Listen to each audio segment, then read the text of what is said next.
Many of our viewers were hit hard by last night's storms. Today, we had crews in multiple communities talking with neighbors about what they experienced. Channel 8's Ariana Martinez takes us to Greenwood to show us some of the damage there. The wind out here in Greenwood was no joke. Some gusts so strong it ripped this tree out from the roots. Tree limbs everywhere and no power. This family woke up to a tree on top of their home, and it just barely missed their vehicle. Luckily, they were in the basement at the time of the storm, but said the wind was so strong that they didn't even hear the tree hit the house. They were busy at work when I spoke with them earlier today. Just been doing this, chainsawing and tractoring all morning. Large trees being pulled up out of the ground from the roots was a common theme in Greenwood. That kennel was just built 2 years ago. And of course, a big walnut tree came out, pulled it out by the roots. And then, of course, it hit the top of the kennel.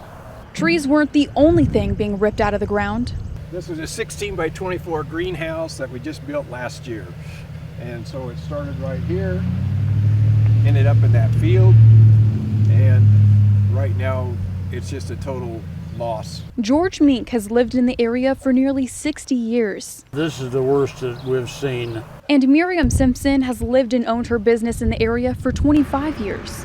I've never experienced anything like that last night.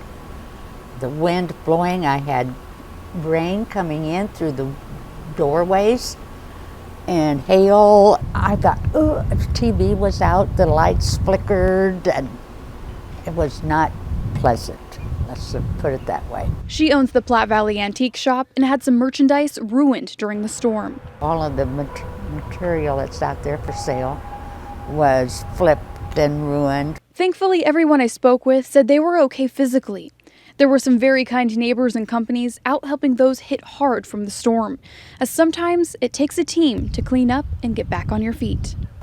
DNR Agriculture down by Lenoma Beach brought their cat and skid loader and saws, and starting at 7:30, 8 o'clock this morning, hooked up generators and then piled up all the limbs that we could get to without going over the power lines. Neighbors and crews in this area will be hard at work for the next few days cleaning up after last night's storm. Reporting here in Greenwood, Ariana Martinez, Channel 8 News.